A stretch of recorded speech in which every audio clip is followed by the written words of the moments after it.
Bonsoir, BBC Afrique est en live avec Baba Mal, un des plus grands ambassadeurs de la musique africaine. Restez connectés et partagez la publication. Geneviève, Baba Mal est l'auteur de la musique du film Black Panther. Black Panther, c'est vrai, c'est un film de super-héros. Par contre, je dois dire que des super-héros qui me ressemblaient quand j'étais enfant, il n'y en avait aucun. Ah bon? Non, il n'y en avait aucun. Et vous? Ah, moi, pas moi, mais ça ressemble à beaucoup d'histoires qu'on m'a racontées et que je raconte dans ma musique aussi. Euh, la chanson que j'ai chantée dans Black Panther est une chanson du monde poulard, donc de la tradition, et qui parle d'un roi, un jeune roi qui, à un certain moment, a été conseillé par son entourage pour aller récupérer son trône, exactement comme dans Black Panther. Et il le fait, il garde la dignité de son royaume, il ne le fait pas, le royaume tombe entre les mains de quelqu'un qui va bazarder tous les acquis. Et on le chantait très souvent jusqu'au moment où on m'a demandé de faire la chanson de Black Panther. J'ai dit que mais moi j'ai le répertoire qu'il faut parce que c'est les mêmes caractères. J'avais pas vu le film, mais on m'a raconté le scénario et exactement comme T'Challa et à un certain moment a voulu quand même rester sur le trône de son père avant d'être challengé par son cousin qui est venu d'Amérique. Exactement. Donc moi je pense que Black Panther c'est vraiment l'histoire du continent africain. Mais pour moi c'est une histoire qui projette l'Afrique vers le futur parce qu'on voit la technologie, on voit toutes les richesses naturelles que nous avons et l'Afrique c'est pas un continent d'hier, c'est un continent d'aujourd'hui et de demain et ça retrouve dans Black Panther. Mais justement, comment est-ce que vous avez fait cette rencontre avec les producteurs d'un espèce de blockbuster hollywoodien? Comment on fait la rencontre? De fil en aiguille, j'ai travaillé avec quelqu'un qui s'appelle Johan Hugo et qui a produit mon album The Traveler. Il est de la Suède. Ludwig, donc, qui a fait la musique de Black Panther, a voulu venir, avant d'écrire la musique de Black Panther, il a voulu venir en Afrique, s'imprégner des réalités culturelles de l'Afrique. Et il a été conseillé par Johan. Il dit, bon, tu arrives à Dakar, va voir Baba Mal. Bon, j'avoue qu'il a été très flexible et ça lui a porté de la chance. Parce que quand il est arrivé, c'était au moment où j'avais une tournée. Et je lui ai dit, mais tu veux écrire une musique pour Black Panther? Mets-moi en contact avec les réalisateurs, qu'on me raconte l'histoire. Au téléphone, l'histoire m'a fasciné. J'ai dit qu'on ne va pas aller directement au studio, on va aller en tournée ensemble. Et il nous a suivis dans le nord, dans beaucoup de villages. Il n'a pas dormi dans les hôtels, il a dormi comme moi à la maison de ceux qui nous accueillaient. Parfois, il a dormi par terre avec sa fiancée. Donc, on allait au concert, ça finissait à 3 heures du matin, 4 heures du matin. Il était dans l'ambiance de l'Afrique. Donc, je pense que c'était la meilleure place pour s'imprégner et écrire une musique qui pouvait aller avec ce film. Et c'est au retour, par exemple, de cette semaine, de ces 10 jours de tournée, où il a rencontré beaucoup de personnes intéressantes. À Aérelao, il a même rencontré Modulo, donc qui était invité dans le même concert avec Pape Diouf, avec El Hadj Diouf, le footballeur. Donc il a vu comment il s'est imprégné quand ces gens sont sortis, me retrouver sur la scène. Les gens combien de temps vous êtes parti en tournée? Pendant combien de temps? Pendant 10 jours. 10 jours. Pendant 10 jours. Donc il était là et il a vu nos spectacles. Et nos spectacles, c'est vrai que c'est de la musique pour entretenir les gens, mais aussi c'est une répercussion, c'est une projection de la tradition sur la scène. Ouais. Alors c'est ça qu'il recherchait, lui. Parce que justement, un artiste francophone, africain, au milieu d'une super méga production, ça renvoie à quelle image? Ça renvoie à l'image que l'Afrique, c'est le futur. C'est le futur sans aucune frontière, sans aucune barrière. C'est l'Afrique qui parle au monde entier, parle au monde francophone, au monde anglophone. L'Afrique qui parle à toutes ces grandes structures qui font tout ce que les gens prétendent être de grands dans le monde. Hollywood, par exemple, qui peut-être qu'ils ont compris. Alors en 2018 ouais, en 2018, ils viennent de comprendre. Avec Disney, ils ont compris que bon, le futur de toute l'industrie de la musique, du cinéma, de la culture, de tout ce qui fait bouger le monde, c'est peut-être l'Afrique. Et parce que moi, je me suis posé une question. Je me suis dit que ce jeune réalisateur qui est un African-American, donc qui est un noir, comment il a fait pour convaincre toutes ces multinationales de mettre autant d'argent pour les permettre de faire ce film. Peut-être c'est parce qu'ils ont compris que peut-être que c'est eux qui sont allés vers lui. Je n'ai pas posé la question. Moi, ce qui m'intéressait, c'est l'histoire de l'Afrique, l'histoire... parce que j'ai un mouvement que j'ai créé, et dans ce mouvement, il y a une section qui s'appelle le K, qui est la technologie, accès aux nouvelles technologies. Et dans le film, on sent qu'on parle de l'Afrique comme le berceau de la technologie. Et ça, c'est ça qui m'a fasciné, c'est ça qui a fait que j'ai accepté. La région la plus riche au monde. La plus riche au monde, la région la plus en avance sur la technologie. Donc, on voit que, par exemple, la sœur de T'Challa est là, elle parle, avec les mains, on voit l'image qui sort. Donc, pour ça, on se projette dans le futur. Alors là, on ne se projette pas trop loin parce qu'il ne faut vraiment pas raconter à ceux qui n'ont pas vu le film encore. Pas spoil. Alors, Baba, ce producteur suédois, qu'est-ce qui l'a le plus fasciné dans la musique africaine? On entend bien le talking drum, le tama. Le tama. Qu'est-ce qui l'a fasciné d'autre? Je pense que les voix l'ont beaucoup fasciné. Parce que... il le souligne, c'est vrai qu'il y a ma voix, la voix de Mami Kanouté, la voix de Fatim, juste au bon moment. Hein. Mais je pense qu'il a beaucoup plus fasciné aussi, c'est les percussions sénégalaises. Et ça, c'est vraiment dire merci à nos percussionnistes au Sénégal, parce que bien que c'est des gens qui jouent d'instruments qui viennent de très loin dans la tradition, mais c'est des, comme on dit en anglais, des patterns. C'est des petites sections qui sont très bien exécutées et qui marchent très bien avec n'importe quel style de musique, n'importe quel genre de musique, que ça soit traditionnel, classique, moderne, hip-hop, funky, jazz. C'est des patterns qui sont là. Et ça, c'est ce qui veut dire que, par exemple, au Sénégal, en Afrique, les percussionnistes, à chaque instant, ils sont en train de créer quelque chose qui va vers le futur. Ce n'est pas une musique d'hier, c'est une musique d'aujourd'hui, qu'on joue sur des instruments peut-être d'hier. Et donc, le mariage entre les sonorités africaines et les sonorités occidentales est réussi dans ce film?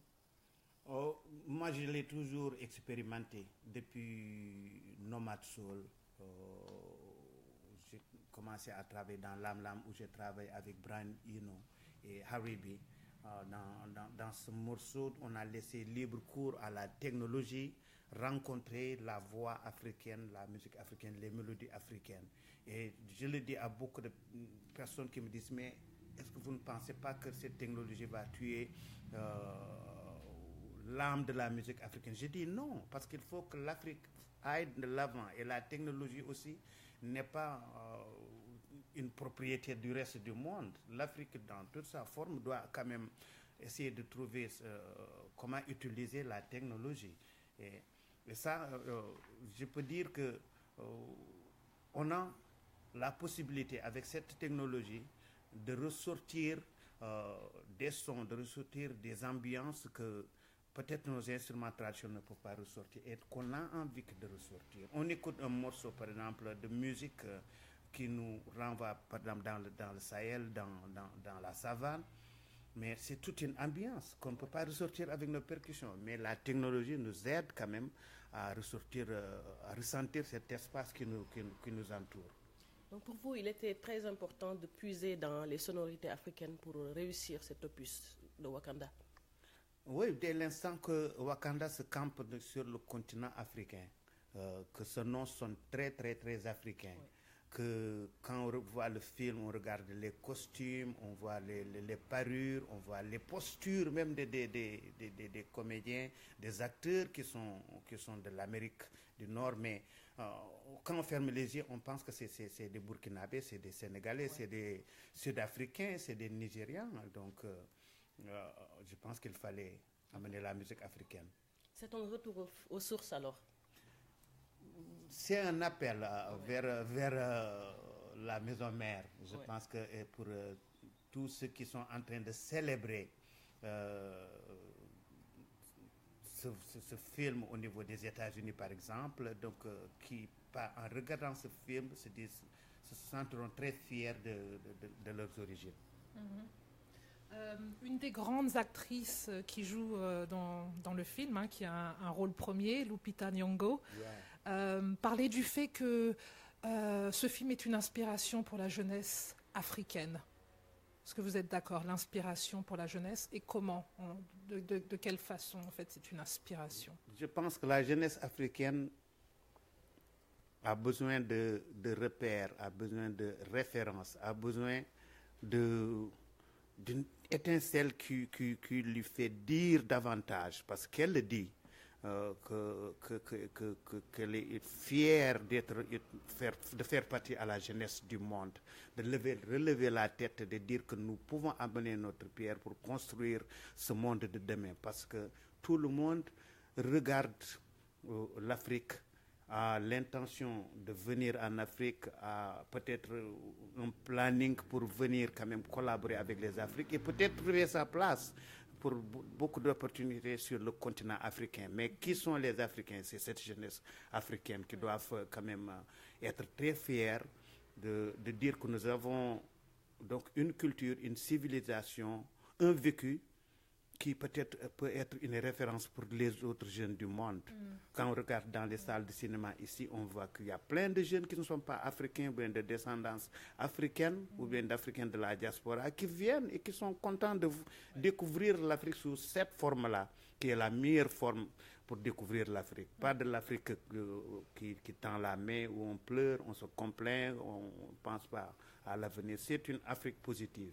Une Afrique positive. Donc vous avez parlé du changement des mentalités un petit peu, de l'impact que ce film peut avoir sur notre jeunesse, et aussi peut-être de l'inspiration pour le futur. Vous êtes optimiste pour le futur? On parlait de la jeunesse africaine, vous êtes optimiste? Oui, je suis très optimiste pour le continent africain. Je sais qu'il y a tellement de choses à régler, tellement de points sur lesquels on doit s'appesantir, par exemple sur l'éducation, une très bonne éducation, remettre beaucoup de choses à tous les ayants droit, comme ça les terres, pour l'agriculture, pour le système de santé, et redonner par exemple, de la confiance à cette population africaine pour encore croire davantage à toutes ces possibilités. Et pourquoi j'ai confiance, c'est parce que je sais que dans certains pays, quand ça va mal, les gens croupissent. C'est vrai. Voilà. Ils s'affaissent, ils ne bougent plus. Mais en Afrique, quand ça va mal, les gens sont davantage motivés pour trouver des solutions, motivés pour quand même...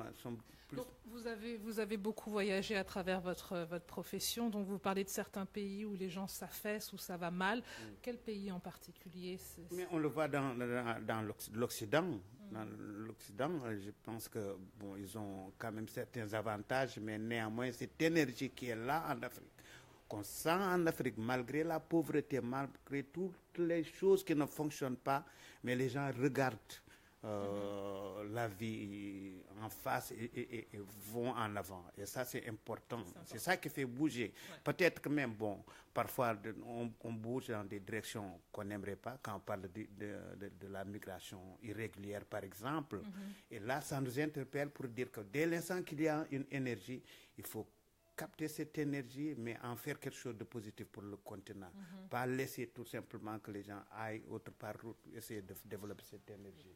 Donc, en dehors vous parlez de l'immigration, notamment de l'Afrique vers l'Europe, qu'il faut aussi avoir des messages positifs pour tous ces jeunes qui ont tellement d'énergie, de la volonté. Ça passe souvent par l'art.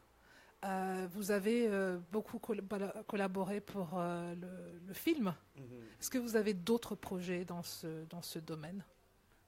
Actuellement, je suis en train de préparer une tournée dans le sud du Sénégal, au Sénégal oriental. Il y aura Bakel, Kidira, Goudiri, Tambacounda, Koupentoum, où il y a beaucoup de sections de ce nouveau mouvement que j'ai créé, qui ne s'appesantit que sur l'agriculture, l'élevage et la pêche, avec la culture comme locomotive et accès aux nouvelles technologies. Pour moi, c'est important et c'est ce qui m'a fasciné dans le film Black Panther, la technologie. C'est avec ça que l'Afrique va faire la différence. La technologie dans la communication, la technologie dans ces secteurs de l'agriculture pour être très compétitif, la technologie dans l'enseignement, parce que l'éducation, la formation et tout cela, c'est là où l'Afrique va quand même montrer au reste du monde que nous avons les moyens pour parler de développement. Voilà. Alors on nous écoute vraiment de partout sur le continent, que ce soit des auditeurs, des internautes, des amoureux de la musique, du film. Il y a énormément de questions, donc on va certainement prendre quelques questions, mais je sais que parmi eux, il y a beaucoup de jeunes gens qui sont très intéressés par la technologie, par l'innovation. Et ça les intéresse vraiment ce que vous dites. Donc je pense que c'est un message très très positif. On va prendre quelques questions de nos internautes. Alors c'est le moment pour continuer de poser vos questions. Alors, comme on parlait de la magie de la technologie, nous sommes en Angleterre. On a un message provenant d'un Sénégalais qui est en Ukraine, qui s'appelle Ngala Diagne, et qui dit que quand il a regardé le film en Ukraine, il était trop fier. Et il vous envoie un message, il dit « Baba Mal, vous faites la fierté de tout un continent ». Nous avons aussi Lalassi Raissa Youssouf qui regarde du Sénégal. Il y a Boubouli qui nous regarde de Paris. Et Raymond Arsent qui vous salue, qui vous envoie ses félicitations, ainsi que Sidiba du Sénégal. Ah, mais je les salue et je leur dis que voilà tout ce que je disais de la technologie qui nous permet de communiquer. Je dis très souvent aux jeunes qui viennent me voir à propos de ce mouvement qui s'appelle Nanka, et je dis que c'est à eux de s'approprier de mouvements de ce genre et d'initier, par exemple, de nous faire comprendre quelle est la direction que ce mouvement doit prendre. Et la technologie, on prend par exemple WhatsApp. On avait l'habitude dans la tradition, même dans les villages les plus reculés, de s'asseoir le soir à la place du village et on se racontait des histoires qu'on a entendues de ses parents, au champ, au travail. Et c'est comme ça qu'on faisait beaucoup d'échanges. La tradition orale. La tradition orale. Mais maintenant, on n'a plus le temps parce que les gens voyagent très loin, les gens ont beaucoup d'occupations. Mais WhatsApp nous ramène à cet arbre à palabres, mais c'est une technologie moderne. Et ça nous réunit. Et pourquoi pas l'utiliser pour davantage échanger toutes les données, toutes les connaissances, les savoirs en sciences, en médecine, tout cela doit passer par ça. Et c'est comme ça, je pense que ça a été créé pour le continent africain. Et ça, nous devons le capitaliser. Alors, il faudra faire un coucou à tous nos téléspectateurs sur Internet qui nous regardent, les internautes à travers toute l'Afrique. Il faudra les saluer peut-être en langue locale. Ah oui, j'avais promis de dire quelque chose en direction de mes amis burkinabés. Bon, ce n'est que partie remise. En tout cas, bonjour ou bien bonsoir, où que vous soyez. Nangen def. Mbokk yi surtout yow mi nekk Ukraine vraiment sore nga Sénégal mais ñoo ngi ànd ak yow di la nuyu bu baax a baax di la ñaanal jàmm bandiraɓe sehilaɓe mbeɗa salminon ɗo mbawɗon wonde fof yon gone jaam ika kene somoko beedi kortanante eywa assalamu aleykum onon Mauritanie naɓe e bonsoir en Côte d'Ivoire, au Niger, Cameroun, Nigeria. How are you? Parce que BBC Africa, c'est tout le continent. Baba Mal, merci d'avoir été avec nous pour faire ce Facebook Live ce soir. On aura toujours et encore plus de contenu dans le courant de la semaine. Merci à tous ceux qui nous écoutent. Continuez à nous suivre. Merci Radi. Merci à nos auditeurs, merci à nos internautes, à ceux qui adorent la musique et à tous ceux qui n'ont pas encore vu ce film magnifique. Qu'est-ce qu'on fait ? Il faut aller voir le film. On m'a dit cet après-midi que même à Dakar, les gens sont en train de voir le film. C'est vu un peu partout dans le monde.